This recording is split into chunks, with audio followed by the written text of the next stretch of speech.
Once again, congratulations, exclusive advertising for your strong standing 40.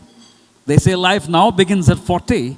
So Ghulam Kibriya and his very efficient team, very strong team, very bold steps taken since 1986. Congratulations. And before we start this conversation, I know we started a little late, 1,000 pardons because of the constraints in the city, but let's give a resounding applause to the man who's taken time out of his busy schedule to come and join us. Apart from the Kibriya team at Exclusive Advertising, R Balki. Some people don't just work in an industry. They rewire it completely on how the industry thinks and shapes and takes it forward. Nonetheless, who better can it be than the man who brought simplicity to the entire range of creativity in the Indian advertising scenario? Once again, R Balki. Thank you. Good evening, guys. Thank you so much for being here. Firstly, Mr. Kibriya, huge congratulations, and the whole team Exclusive. I think it's an incredible achievement to celebrate 40 years in advertising, and especially in a region where, there aren't many great advertising agencies, and to be an iconic institution like this is truly commendable and going strong every day. Congratulations and all the best to you, sir, and the whole team. I would say from iconic campaigns that have stayed with us for decades, ladies and gentlemen, to films that speak in whispers rather than just declarations.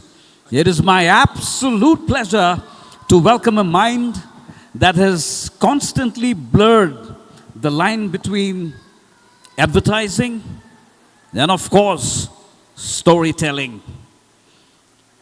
Ladies and gentlemen, and of course, the familiar faces in the audience this evening. I would begin this conversation with something you all would be very interested to know. If I may ask R Balki, and I'm sure this will set the tone for this conversation, how and with what clear mindset did you shape Woody Baba? Let's begin on that note. It's that ad was the beginning of a very long relationship with Bajaj, and today it's almost a reason to have a very close friend in Rajiv. And we started as, people who almost held each other's collar and said, "Who the hell are you? Who the hell are you?" So I'll tell you how this campaign began. I had walked into Lintas, this was 1999, 2000, and Bajaj was very unhappy with Lintas. So I went to Bajaj for a meeting, and little did I know that day, the marketing head, who was a friend of Lintas, but who could not dispute facts, he said, "No, Rajiv wants to tell you guys that we're saying goodbye to you people." So this was my first meeting at Bajaj. So I said, "Oh, okay, fine." And we've created a lot of campaigns for them before, but for a long time we hadn't. So I said, "Okay, but why don't you, just give us a name?" No. You guys have done your bit and it's over. We want a new agency to take over. There's Zugulvi and Leo Burnett and everybody else coming in to kind of pitch. We're going into motorcycles in a big way. You guys used to handle scooters. I said, "Fine." This is my first day. I said, "Okay." So, but anyway, Rajiv wants to have an evening with you guys to say goodbye. So there was a hotel like this where the marketing team was very kind to kind of host us on our farewell. So we were there, we had a couple of drinks, and so Rajiv was saying, something. You know, he was also, I think he was 35 at that point of time. He was 38, 30, 35, 38. So was I. We both almost the same age. So we were there and we had a couple of drinks, and Rajiv made some digs about Lintas, and he joked about us and said all those things. He said, "Guy, where are you coming from?" He asked me like very callously. Like most, a lot of the clients at one point of time used to think, like some people do today, that advertising agencies are basically service providers and suppliers for ideas. So that was the attitude, especially when an advertising agency is failing.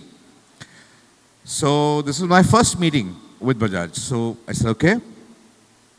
Something happened. He said something, and I don't know what happened to me, and we were maybe a little high, both he and I. I just got up, and thankfully he was not his father, because father would have been older, I wouldn't have been able to speak to. And father was against him getting rid of Lintas, but he didn't give a damn. He was going to take over the company. So he was a brash guy, and I was, that particular day, even brasher. So he said, bye. I said, something happened. I said, who the hell are you to kind of dismiss us? He said, what? I said, just because you kind of are paying us, you think we don't own Bajaj, who the hell are you to? And we got into an argument. And he started saying something foul thing, I started saying something foul. This was the head of Bajaj, okay? Sometimes when you have nothing to lose, you speak the truth. And I did that stuff. We almost came to blows. Then I told him at one point in time, you have the guts. Okay, give us one chance to kind of pitch, and I'll show you who the hell we are. And you will not be able to do without us. We can do without you. Something like that, I said. So he got damn wild, I got damn wild. And almost like in anger, he said, okay, I'll give you one chance. Yeah, get out. And get out of my fucking sight. Yeah, I want to get rid of you guys once and for all. I'll give you one chance. You pitch for the damn new bike. I'm sure you guys will flop, no problem. So this was like two enemies, a man, a father who had recruited Lintas long back, and the son who wanted to kind of change things around and bring the new age in. And little did he realize that I was also, it was also the same reason why Lintas had recruited me, I mean, got me into the position of the head of Lintas, but he didn't give a damn. So we presented this campaign, and it was a very bad brief. The bad brief was like most people, the beauty with clients is they say the right thing.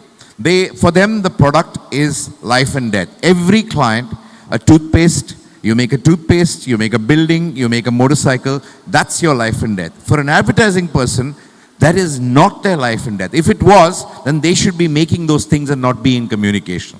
That was the first thing in life, because most clients expect advertising agencies to be as passionate about their product as they are. And they are absolutely the wrong people to be working with, because if they were as passionate as you are about your product, then they don't know their business. Okay, you can know only one business properly, either yours or mine.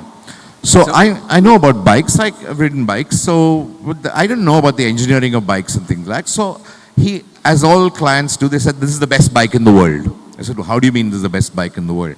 No, it's got power and mileage. Every client wants to say it has got both the opposites. The first bike with power and mileage. If it's got mileage, it cannot have power. If it has power, it can't have mileage. That's what a consumer simple thing, logic is.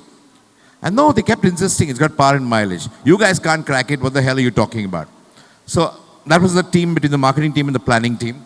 So the planning team came to me, and I was part of the meeting. They kept on insisting, Balki, I think we'll lose the business if we don't give.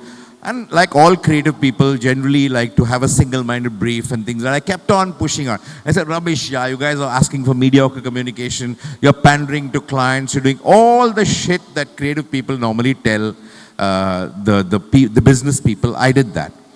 Though I was also responsible for the business, I always like to take on the role of creative person. And did you finally then just get up? No, just one. What happened was fascinating. Yeah. So that planner, the business person, kept on saying power, mileage.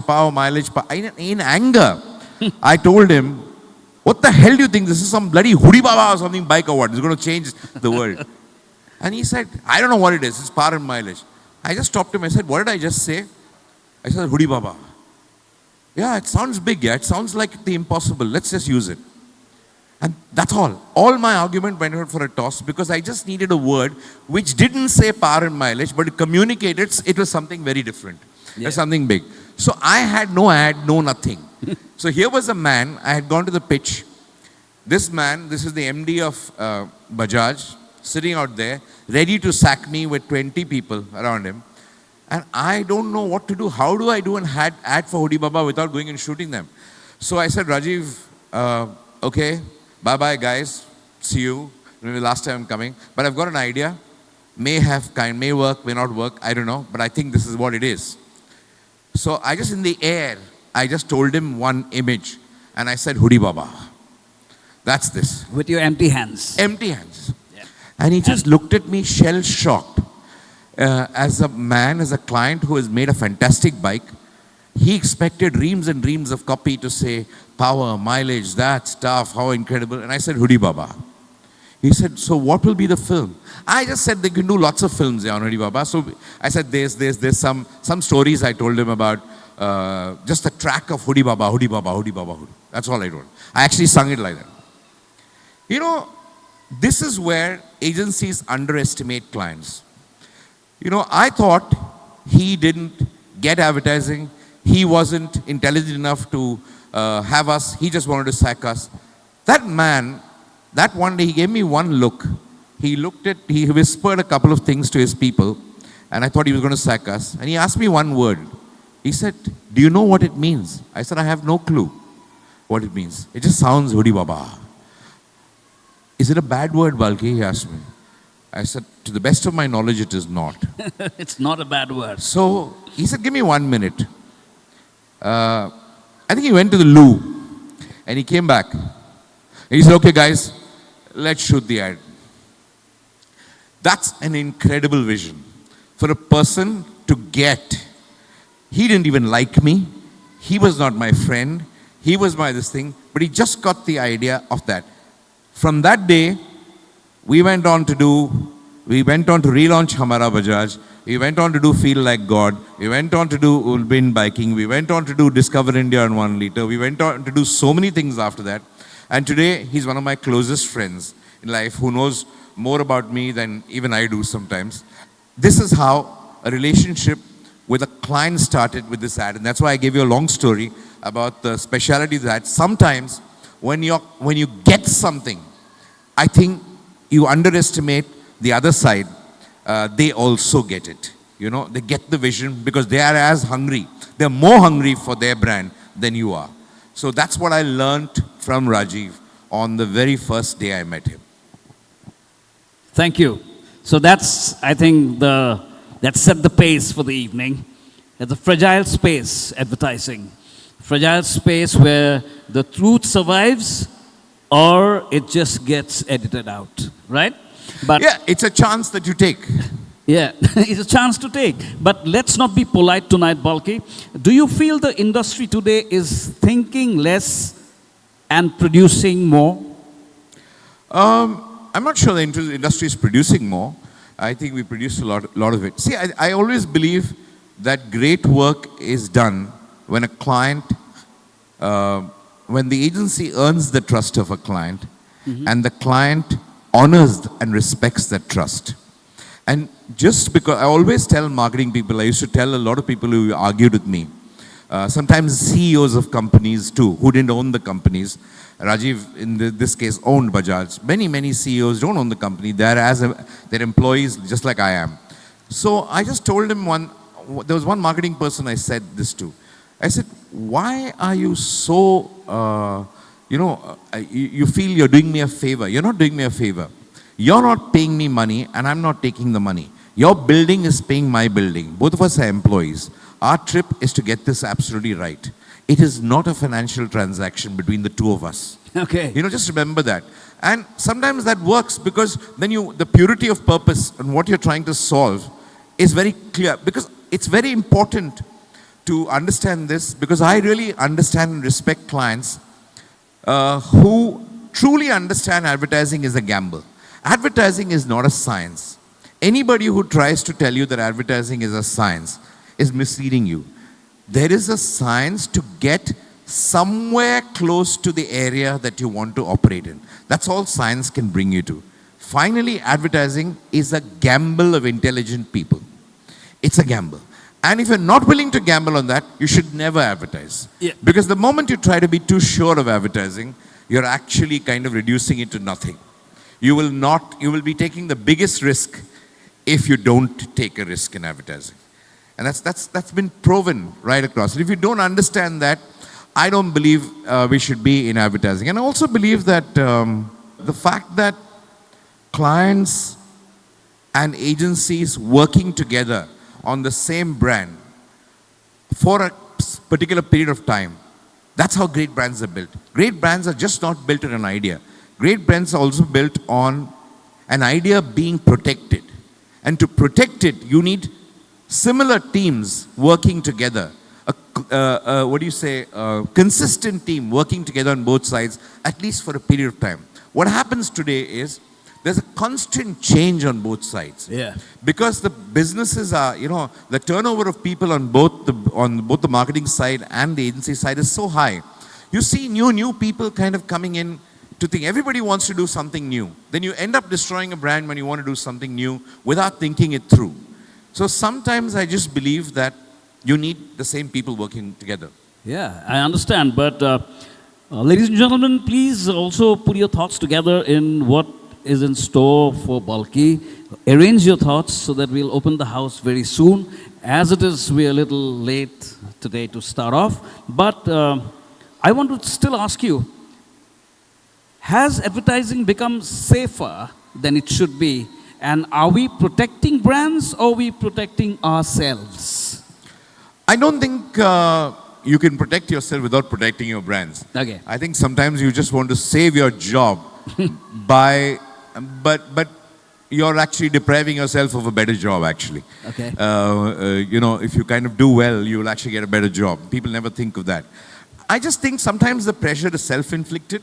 Sometimes the pressure, people don't understand that always people have had this pressure. Every marketing person in every company has always had the pressure of the job. Some people beat the pressure by taking risks. Some people didn't. They were not always successful people even before or today. It's not about, you really need to understand the gamble and the magic of advertising and know how much you can gain by it. If you want to take a risk, then you'll play the game. If you just believe advertising won't do anything for you and you just have to put up a hoarding or say something like that, then there is no point in even discussing it. Then if you don't have respect for it, then you shouldn't even do it. Then you can just do some, matter of fact stuff for the sake of doing it and kind of move on. Okay. But then where does courage really lie today? With the agency or then with the client?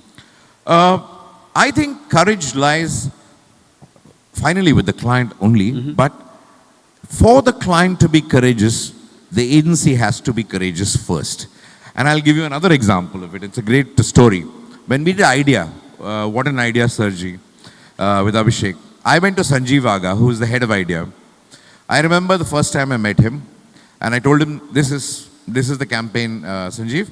The idea is very simple. I told him the whole story of the caste war with Abhishek, where he's a sarpanch, where there's a caste war in the village between two sects, and they're fighting. And he comes up with an idea. What if everybody has a number and not a name? Then nobody would know whose caste is it, and all the caste war could be ending. That was the idea. And the script was there. You might have seen the ad for Idea with Abhishek. I think it's there somewhere. We can see it later. When we did that campaign, Sanjeev just looked at me. I had just finished shooting. Chinikam had just released. And I had gone to him with this idea for this thing. He looked at me with a straight face. He told me, Balki, why do you want to shoot a feature film at my cost? I said, what do you mean? I said, you're telling me one long story. Idea is a new brand. There is Vodafone, there was Vodafone, there was Airtel, and there was Reliance, all much bigger brands. Idea was the fourth brand. How can you do this big story of saying, mobile can change, stop caste wars? But to his credit, he had given me a brief. He told me something very complicated. Can you imagine how complicated this brief is. He said, Balki, I want idea to be Andre Agassi and not Pete Sampras. I said, what? There was always a Sampras-Agassi rivalry at that point of time. I didn't understand it to save my life. I said, what is Pete Sampras? What is Andre Agassi? Pete Sampras is a champion. Agassi is the aggressor. I said, fine, cool. So he expected me to do an ad like Idea would take on and make a dig at Vodafone or Airtel like Pepsi would Coke. You know, that kind of stuff. So I got it. I gave him a different example. I just said, see, when you want Andre Agassi, he behaves like a champion even when he's not the champion. Okay, that's Andre Agassi. So Idea should behave like the leader even when it's not the leader. Even as a news thing. What about that? Advertising has never tried it. Why don't we try it, Sanjeev? Sanjeev looked at me. He said, no, R Balki, I can't. This doesn't work for me. Why didn't you try something else? I went back after 3 weeks. I told him, here's an idea, Sanjeev. I told him exactly the same script. Okay, same script. And I said, and he looked at me like I had gone mad. And I said, Balki, I thought we discussed this. No, I said, listen to the script again. I told him the same thing, same idea. He said, no, R Balki, I think you're really pushing me. I think you're being adamant. I think you're not getting another idea, so that's why you're kind of pushing on me. I said, no, Sanjeev, I have another idea, but I don't want to tell you this. And I didn't have another idea. So he said, no, take some more time and come back. This happened 2 more times. I went back, told him the same script. Went back, told him the script. The 4th time, he told his other marketing, I don't think Balki is getting it. I think we may have to explore some other options. I said, Sanjeev, just give me 1 more week. 5th week, I went back and told him the same thing. He looked at me as if, almost like, just to understand a demented mind. He asked me, he said, Balki, all okay with you? I mean, what is the problem? I said, all okay with me, Sanjeev. I just want you to do this ad. He said, why do you want me to do this ad so badly? I said, because this is absolutely right for you. And this will change the fortunes of your brand. I cannot tell you how, but it's such a big statement and nobody has made the statement in mobile. That time it was only 2G. There was no 3G, there was no internet on your mobile, there was nothing. It was just a simple phone, 2G phone. And he gave me one long look. He said, okay, how much will it cost for you to do the ad? I said, this much. He said, okay, let's try it. You're so insistent, I don't think. He had respected me by then. He said, okay, do it. It came, we did the ad. He really liked the ad. His whole marketing team was against the ad. And they said, let's put it in research. Sanjeev said, no, we have to release the ad, let's release it.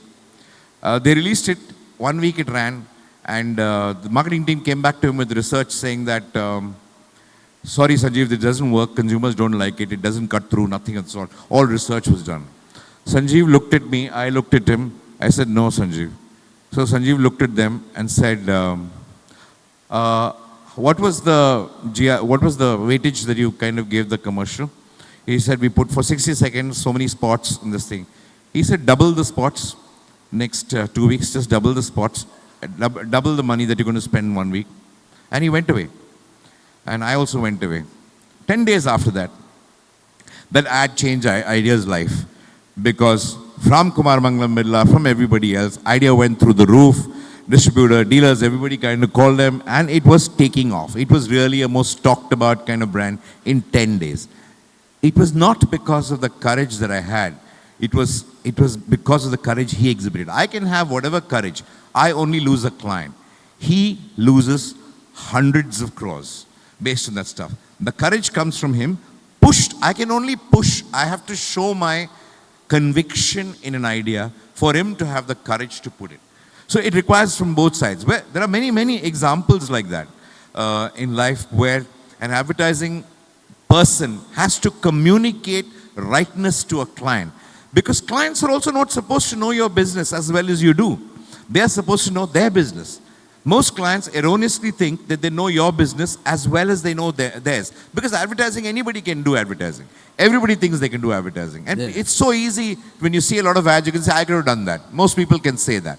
But what is right for that particular brand at that time and what is the real issue with consumers is something that you can't just do it as theory. You'll have to kind of take it as an emotion and address it very, very simply.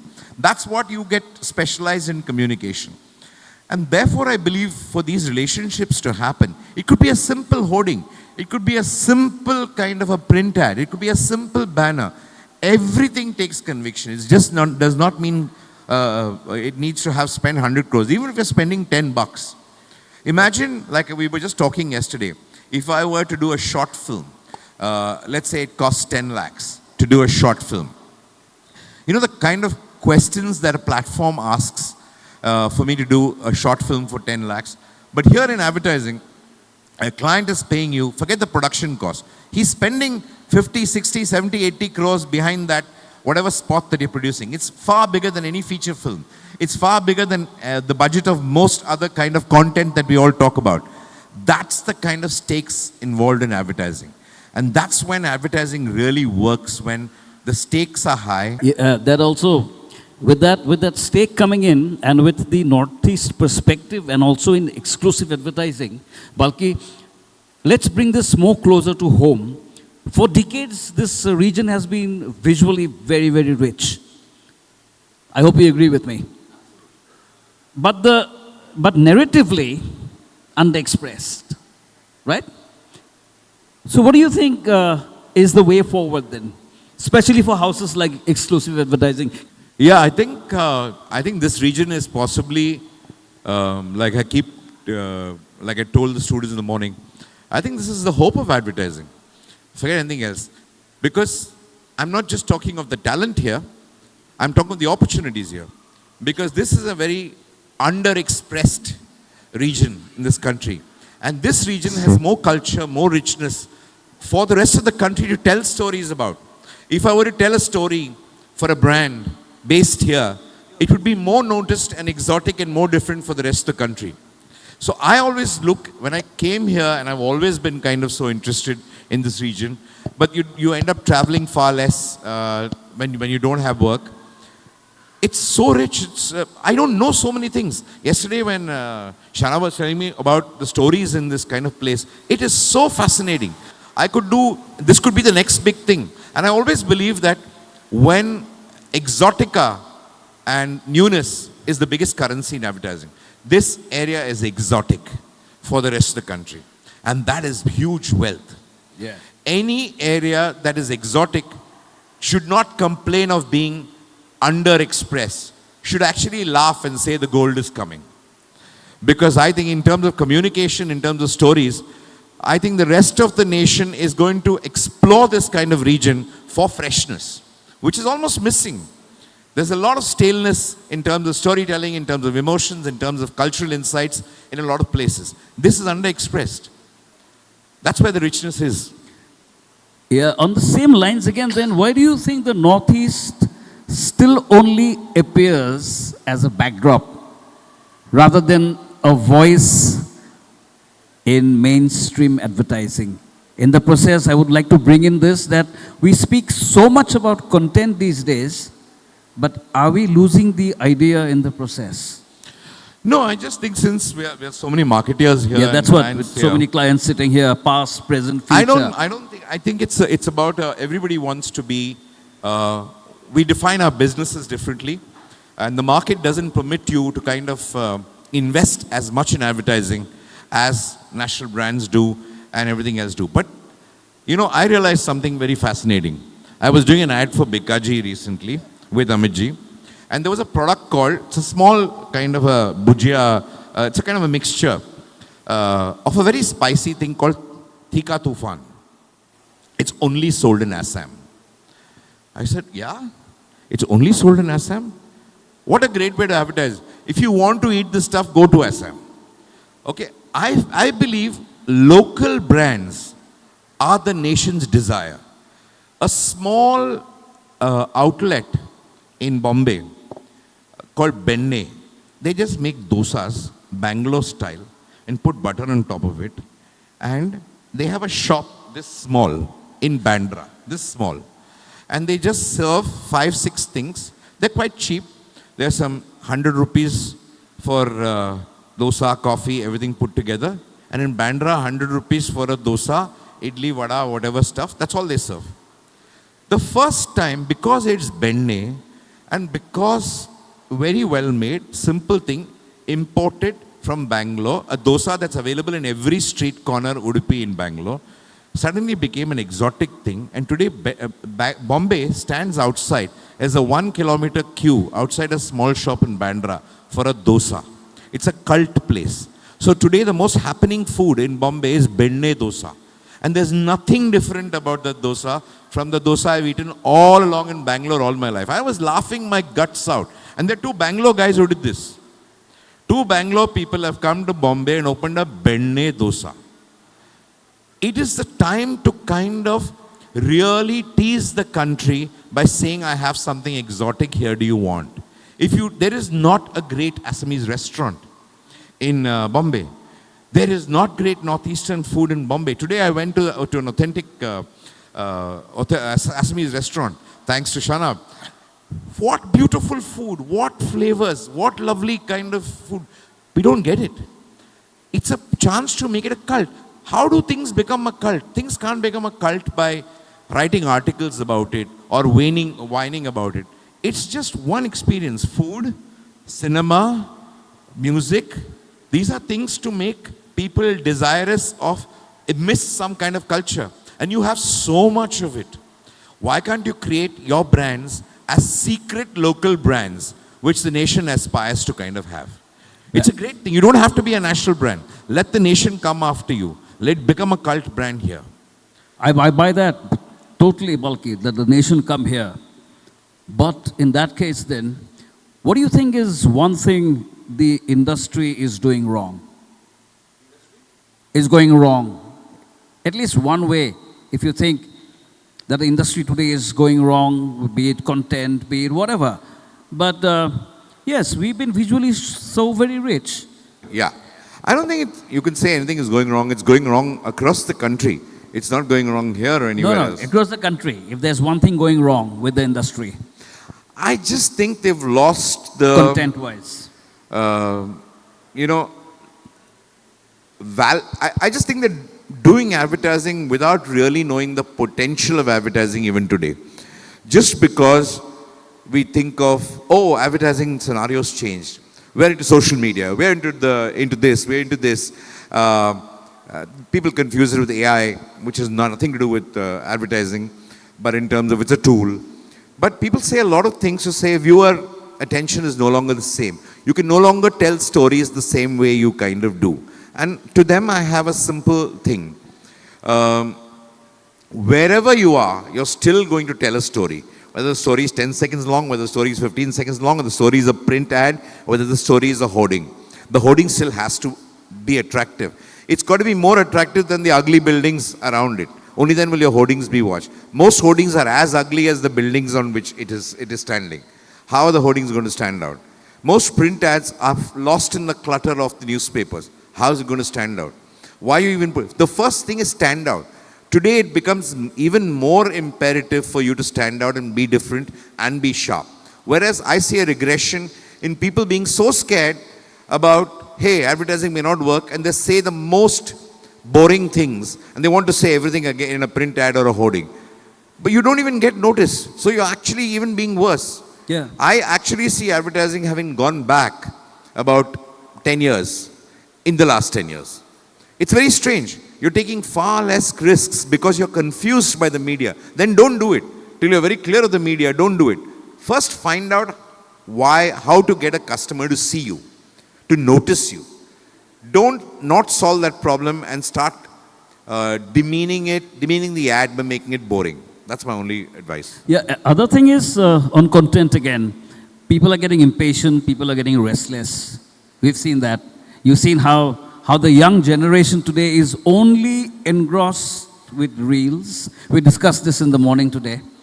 But the point is, if I can bring this entire discussion into my space for a moment, that is the theater space, which teaches you to hold silence, which advertising, I guess, often fears. Do you think advertising has lost the courage to pause? Because sometimes when you don't say, what you don't say could be the idea. What's your thoughts? I don't think advertising has lost the courage to pause or anything of that sort.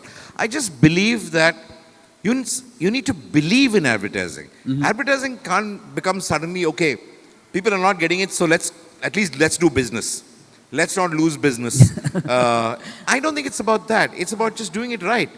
If you're going to make a chair, make it right. If you're going to do ad, make it right. Otherwise, don't do it. Otherwise, you're wasting money. I've told a lot of clients, if you're doing this kind of an ad, please don't do it. Because it's a waste of money. It's not going to do anything for you. If you're not being noticed, why do advertising? Because the first job of advertising is for you to be noticed. If they don't see you, whatever your message is, it's not going to work. And it's big bucks. Exactly. For big bucks, actually, the safest way to be is to take a risk. What you call risk is actually the safest thing. At least you'll kind of, you put an ad upside down, people will see you. If you just put a boring ad, at least put it upside down, people are going to see you. Don't do it otherwise. Yeah. Imagine a hoarding which is kind of just, if you have a hoarding which is ripped open, like somebody has bashed it up. And people are going to say, what happened to this? Something you need to do for it to be noticed. Otherwise it's a waste of time. It's just a law. And today I don't believe in this reels. The reel space is there. But so much of advertising happens on Instagram. So much of video still goes on to YouTube. But look at the cricket which is going on. IPL is such an expensive media outlet. But the quality of advertising is not attention. It's not more exciting than the cricket. The ad will only work if I was to not wait for the next over to come. If I say, hey, I want to watch that ad again. Right. If the ad comes again in the next break and I enjoy it as much as the first one, your ad is working. Once upon a time we had a simple rule. Is your ad more exciting than the program in which it is in? That's a great, benchmark to set for yourself. You may not always succeed, but can your attempt be that? Can your ad be more exciting than the editorial in the newspaper? There was an ad once. It was one of the most classic ads when Johnson & Johnson wanted to advertise for baby models. They couldn't get babies. Mothers were not willing to give their babies to model for the ads because Johnson & Johnson used to do authentic ads. And somebody wrote a very simple ad which said nude models wanted. Okay, simple. Nude models wanted. New models. Nude models. Models wanted. And and of course it explained what it was, very cute way, this thing. There were about 1,000 mothers with their babies outside that studio that next day. Okay. It's so fascinating what advertising can do. I'll tell you another ad which just changed. This is zero money, such little money, which changed a brand's fortune. Tanishq. Today, Tanishq is such a big brand. But Tanishq at one point in time was almost giving up on jewelry. And I'll tell you what happened. Tanishq always said, we were a very fashionable jewelry. We were great designs. We will never get into 22 carat. We'll do 18 carat. We'll be like the Cartier. We'll be like a lot of the international brands. We'll be like that. But people in our country had family jewelers. They were all trusting them. They knew their family jewelers. They were buying 22 carat gold. They were doing their designs. And Tanishq refused to budge and said, no, we want to be a designer brand. Till one point in time, they realized, if we have to kind of really make it a jewelry brand, then we have to make 22 carat jewelry. So they started making 22 carat jewelry. Again, but people wouldn't come into the shop because they always thought Tanishq was a designer thing. Though they had 22 carat jewelry, though they had marriage collections and everything. So one day they said, I must convince people that Tanishq is purer and more trustworthy because nobody can check their family jeweler of exactly how much of, is your grammage absolutely right? Is your gold absolutely pure? You never know. You trust the family jeweler. You'll only know when you resell a jewelry. Right. And people are trust. But there are many people who got cheated. So what they decided was they put a carat meter. Carat meter is a machine that tests the purity of your gold. In the first shop in Dickinson Road in Bangalore, they put one machine. It was the first carat meter machine.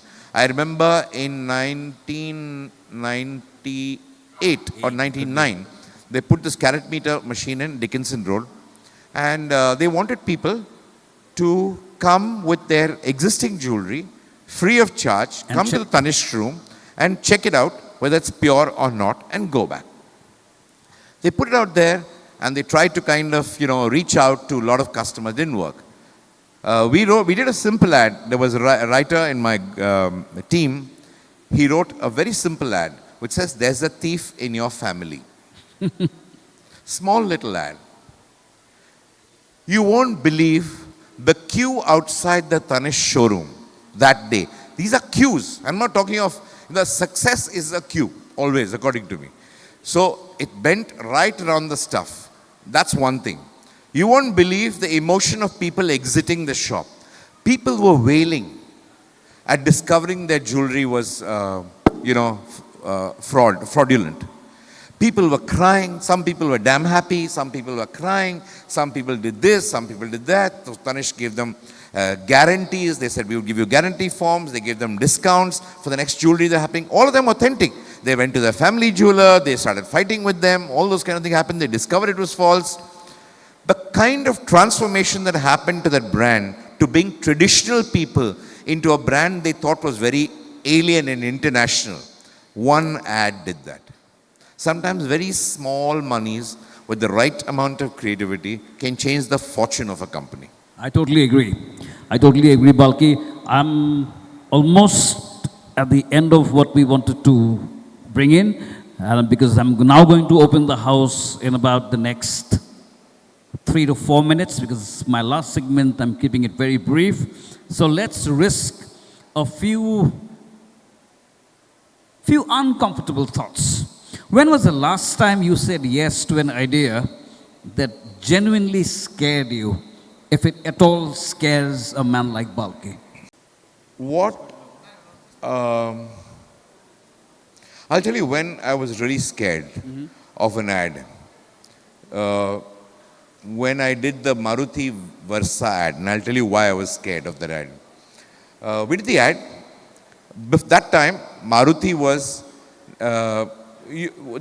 every Maruti launch was like a space mission. Nobody would kind of see the car. The car would be unveiled. It would be national news. Or right across media, it would be splashed that Maruti is launching a new car. With Amitabh ji. Yeah. But remember, when we did the campaign, they didn't even show us the car. They showed us a photograph of some other car like that.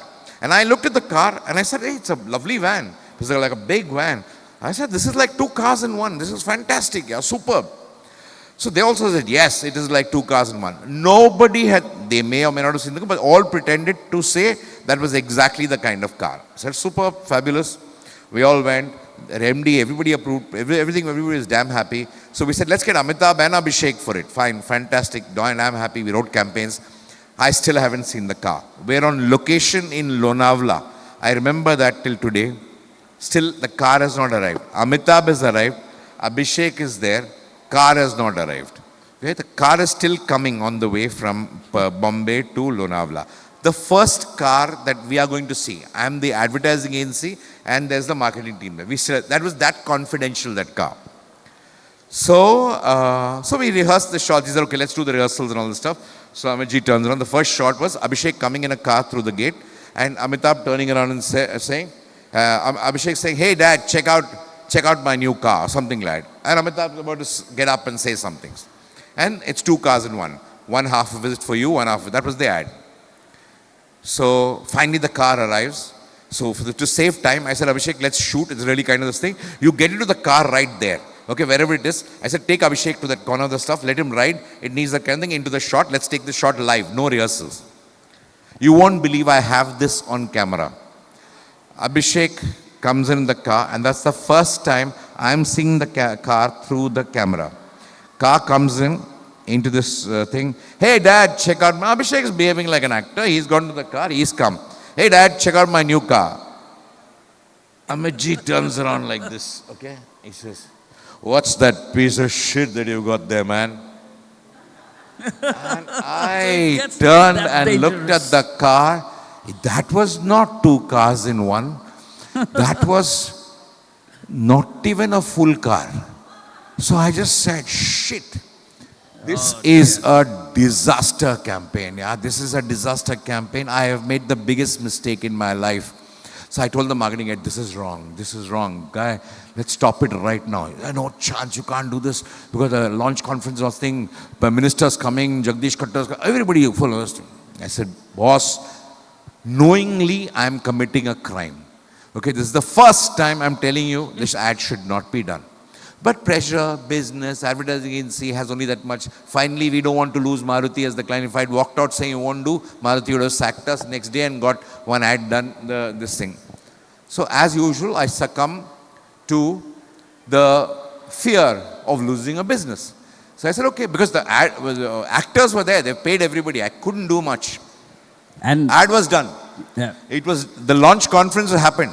There were claps in the launch conference for all the ads. People said, bravo, fantastic. Ad was released. I'm shitting bricks. Ad was released. Super hit. Magnificent inquiries. Book and all that stuff happened. People came, the first test drive was open. People came to the showroom, saw the thing. You should see the cancellation of the booking is just dropping like that. My goodness me. You know, I really feel that ad killed that product more than the product was bad. The product was good. It's the ad which made people expect a lot more, which falsely promised something. But it's circumstances. I've never been more afraid of a campaign than that. And is fear then still a very useful indicator of something going wrong? Do you think fear is still a useful indicator of doing something right? No, fear is when you know you're doing something wrong and you're doing it. Fear is never about when you know something's damn exciting and the other person quite does not know it's right or wrong, but you in your gut know it's right or wrong. And then are we creating for impact or are we creating for approval? Sorry? Are we creating a product for impact or for approval? I'm getting on the client side. Or approval. Yeah. No, if the client approves something which does not create impact, then it's my job to tell him or her that the ad is wrong. Don't approve it. Because then it's not going to fail. So if you're not going to say no today, you're going to regret it day after tomorrow. So it's just a matter of time. I'm just postponing the inevitable. I might as well tell you the truth right now. I'm glad to see that people are still engaged. The happy hours have started. Snacks are flowing around. The corrected spirit is around. And all said and done, which will bring me to my, I think, on legacy and time, exclusive advertising and 40 years. 40 years is not just time, Balki. I think it is also a lot of memory. Also for Ghulam Kibriya and his team. They began in this region when it did not have a very defined creative ecosystem. Because I've seen it very closely as a young boy growing up in Guwahati. And I didn't even know that at times I was called in to do the copy for the ad, with very basic knowledge. But today it stands as proof that continuity is possible. But Balki, the point is, how does one stay consistent according to you without becoming predictable? And that is my last question because I'm then going to open it to the house. Just by, I think, for exclusive advertising, I think, I'm sure that Ghulam's seen more, Mr. Kibriya's seen a lot more in the last 40 years than all of us have. But I think the time is now. Because I think you're in a region where you can afford to do things that the rest of the country cannot afford. You can afford to reduce costs for the rest of the country, do things, become, a great production hub also to execute a lot of things for the rest of the country. You can give ideas to a lot of the country. Today is a great way for you to kind of, expand rather than contract. I think it's the beginning for exclusive advertising at a time when it's the end for a lot of agencies in the rest of the country. Thank you so much. I think that round calls for a huge round of applause, ladies and gentlemen. I think what this evening reminds us is very, very simple, that honesty still rules. And it's now time for us here in the Northeast, to actually work closer to bring it more to the limelight and take it to the world. Sure. And on that note, I'm rising and opening this conversation to the house. And I'm sure we have the exclusive team around if you have any questions, that is. And it will be very nice if you can introduce yourself very briefly and keep the question very crisp and sweet.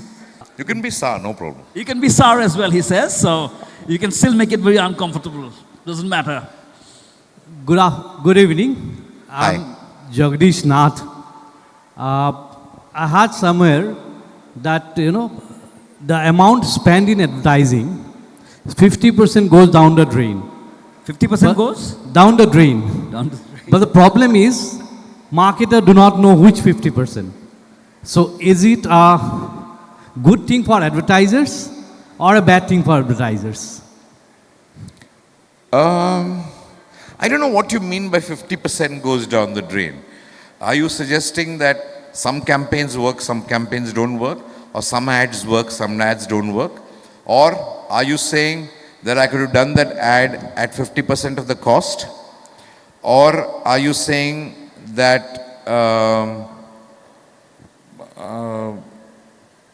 what exactly do you mean? How does 50% go down the drain? Actually, that was what somebody said from the advertising agency. If I'm remembering it rightly, I think it was David Ogilvy who said this statement, that the problem with advertising is you do not know exactly how much money you have spent is effective.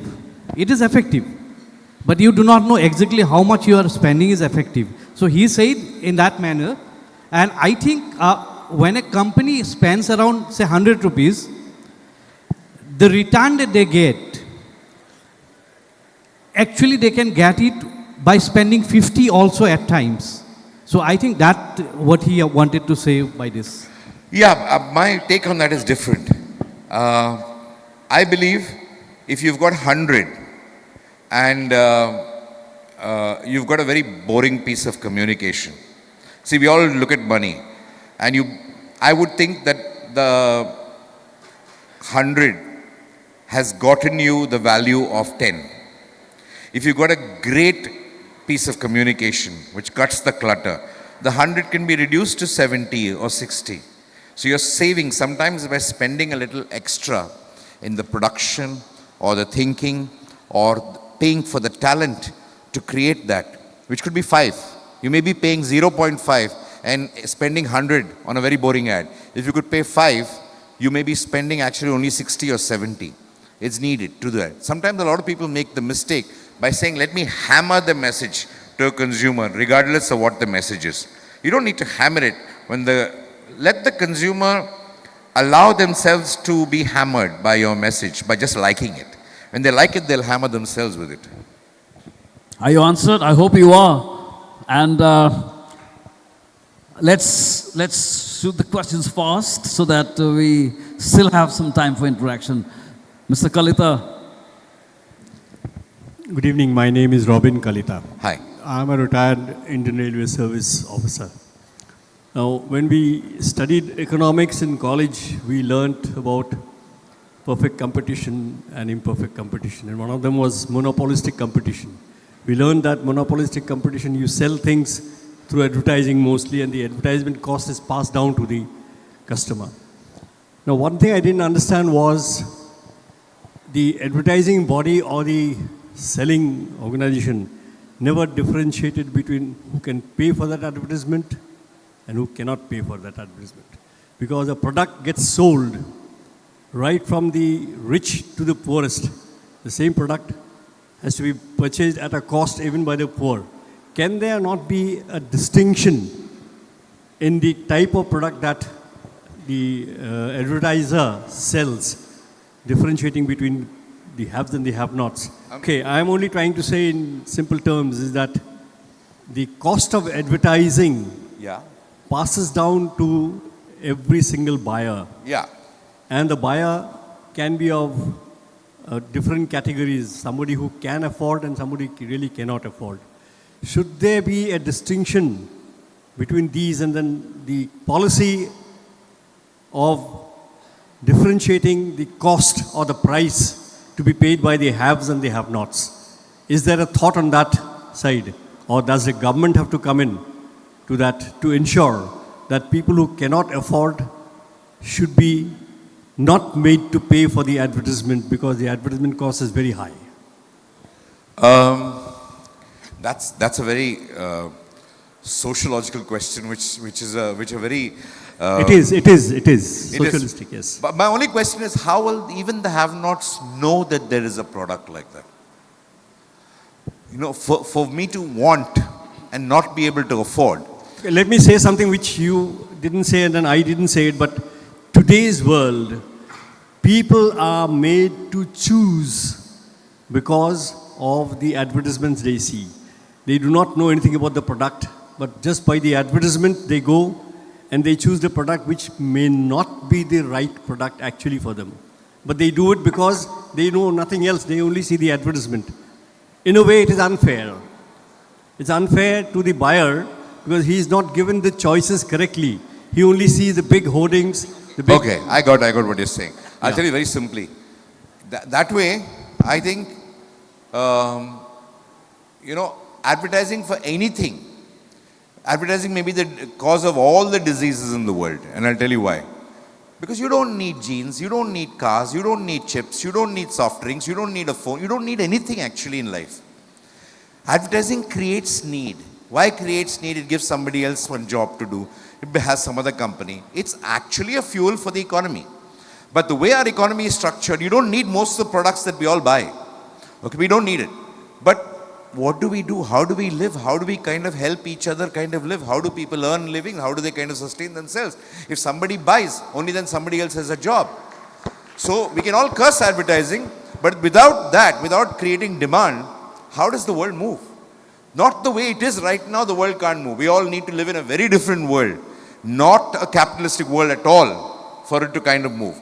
With the current system of the world, you need desire to be created for people to live. You can't do it otherwise. Okay.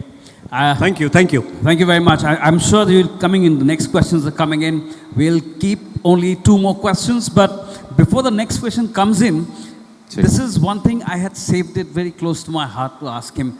Do you know that by default, he likes the Pepsodent toothpaste very much? I'm not even looking at him.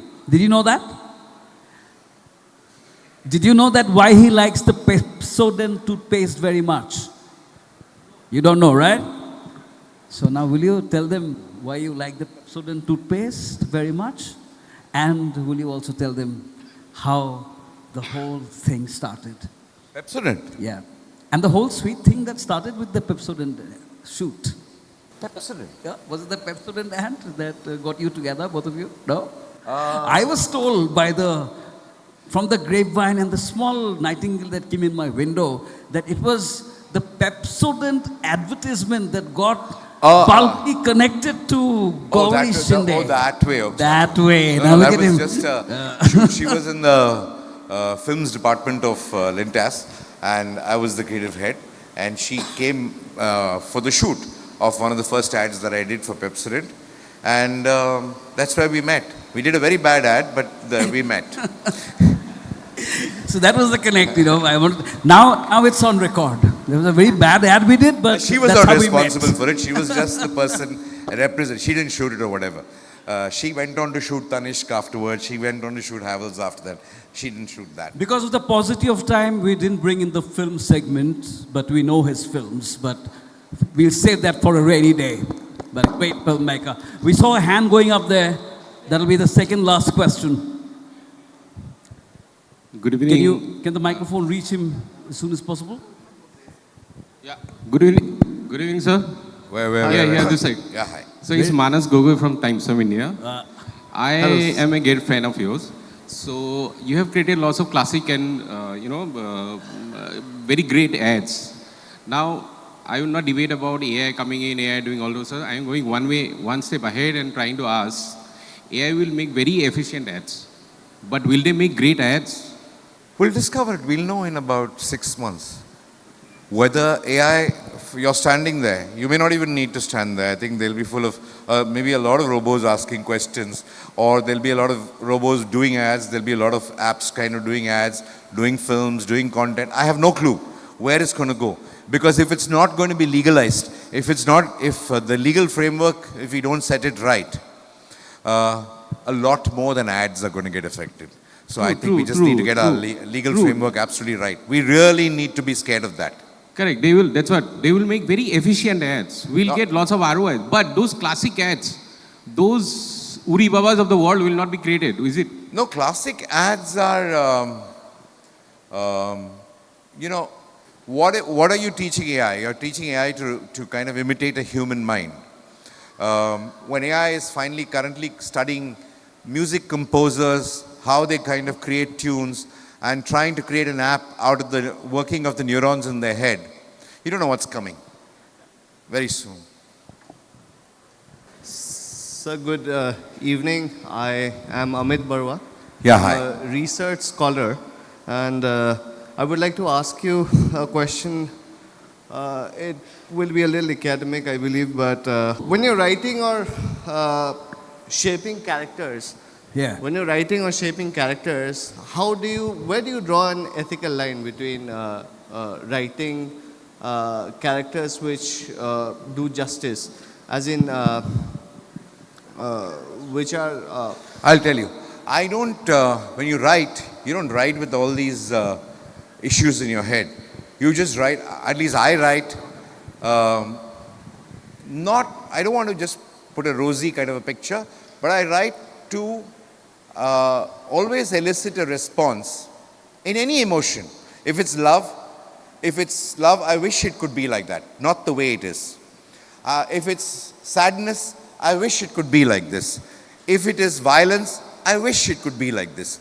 If it's some other kind of emotion, I wish it's like this. I always believe it's the responsibility of any form of communication to give to the viewer a little hope. I wish it could be like this. Hey, this is quite nice to me. It's not fantasy. It could be a bit of reality, but expressed with a bit of hope.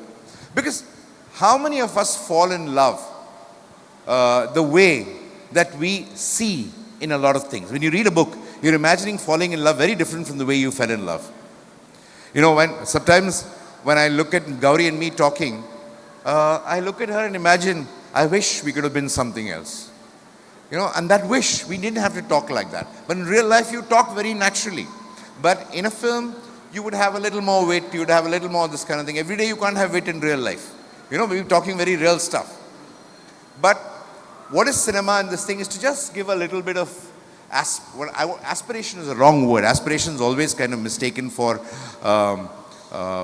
you know, us aspiring to richer things. No, us aspiring to more desirable states of that particular emotion. That's how I write. Characters too, I wish a character could be like this. Whether man, woman, I don't care. Wish a character could be like this. I always do that. Yeah, and I think that's the last question coming up from Brother Trikal. Mr. Balki, good evening. I'm Trikal. And like Mr. Robin Kalita, another retired railway man. जो दिखता है, वो बिकता है. Creativity in advertising, is it limited by ethics? What are your views? I really believe advertising, the first ethic is not to be boring. The first ethic in advertising is not to be boring. Second ethic is, of course, if you're selling a dangerous product, don't sell it. But again, danger differs from time to time. Today, the way we look at what the government was planning at one point in time to put every packet of chips, every soft drink to say this has got high sugar content, not healthy. They're planning to put a lot of things. If we knew this 10 years back, our awareness, our knowledge also keeps changing at every point of time in life. So I always believe that if something can be sold, if it's allowed to be sold, it should be allowed to be advertised. And that is to me the ethics. If it's really ethically dangerous for you, don't allow it to be sold. If it's dangerous for people, don't say danger, danger, danger, but please sell and buy. I mean, then I can't advertise danger. Why would somebody pay me to advertise danger and say don't buy the product? Which, I mean, you must be really demented to do that. I'm selling a packet of chips. I can't say, listen guys, this has got a lot of sugar. You're going to get diabetes if you eat this damn chip. Please don't give it to your kids. Why am I wasting my money? First of all, making the chip, then spending crores to tell people don't buy it. It doesn't make sense. If I was ethically correct, I should do that. But how does one justify in this world ethics of that order? Then we all should not be doing anything. You know, we should be doing almost nothing in a lot of things. So ethics also has a certain line. Of course, you shouldn't be kind of promising things, giving benefits that don't exist. Don't lie too much about the product. When I say too much is very important. I'll tell you why. I'm not saying it as a thing. The consumer gives a certain amount of license to advertising. When advertising exaggerates and you make the person smile at the exaggeration, you know, it's lovely to say, I know you're lying, yeah, but I like you. Take it. Versus, you're too honest, but I don't like you. I know you're lying, but your lie is not going to really harm me. You're a sweet liar. Take. And Okay, if you take a network, for example, if you take the Hutch, if you take Vodafone when they did the pug ad, it's a very charming, beautiful ad. The whole country was in. It's not that Vodafone was available at every corner. If I went to that corner, Vodafone is not available. That guy is cursing, Arey, you're telling me the dog follows me everywhere, the network is not following me. But I forgive that ad. You lied beautifully. All right. Small lies. You can't be 100% true. We are not Mahatma Gandhi here, but we don't even have to be solid villains. We can be somewhere close to Mahatma Gandhi with a little bit of lie. Sweet lie with a villainy. wink, but have the wink visible to the consumer so that he knows it is a wink. he means It's sweet very important. villainy, ladies and gentlemen. It's a sweet lies are far better than boring truths. But let people be aware of the extent. They already know. But that's the beauty of advertising. You know, they give you a little license. Unless you're saying something, suppose you say, I've got a cure for cancer when you don't have it. That is a deathly lie. Don't lie like that. Then it's a crime. But if you have a chips or a cool, nobody is going to become a new person. If I say Jagore to Tata Tea when I did the campaign, it awakens you. It awakens your mind. I had a simple thought of saying all teas wake you up every day. What is Tata Tea going to do different? If teas wake you up, Tata, because it's a bigger company, more trusted company, it should awaken your senses. Then people asking intelligent questions of that. It is not going to make people ask far more intelligent questions than when you have any other tea. But it gives you that impression. That's what I call a wink, and understand what I'm trying to say. You got it's almost like me and the consumer having an you get what I'm trying to say, right? You like that, no? That's all I'm talking of. When I say that, that does not mean all advertising is a lie. All advertising, the consumer gets the truth. Make sure the consumer gets the truth and respect the intelligence of him or her. Daag achhe hain when you do Surf Excel.